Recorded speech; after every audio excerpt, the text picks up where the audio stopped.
যার যার phone lag করে গল্পটা তার জন্য। ভিডিওটা শেষ পর্যন্ত দেখে যাবেন।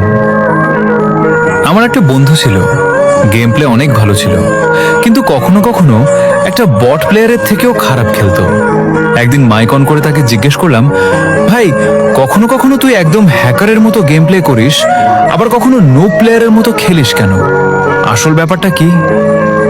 ও যেটা বলল সেটা শুনে আমি সত্যি ইমোশনাল হয়ে গিয়েছিলাম। ও বলল, ভাই আমি ফোনে খেলি, ওই ফোনটা প্রচুর পরিমাণে ল্যাগ দেয়।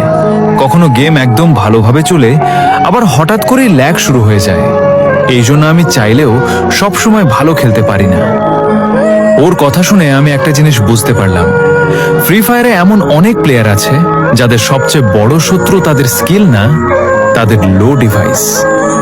তাদের লো ডিফেন্সরা লো ডিভাইস দিয়েও ঘন্টার পর ঘন্টা প্র্যাকটিস করে, প্রত্যেক ম্যাচে নিজের বেস্ট দেওয়ার চেষ্টা করে, কিন্তু ফাইট শুরু হওয়ার সাথে সাথেই ফোন ল্যাগ দেওয়া শুরু করে।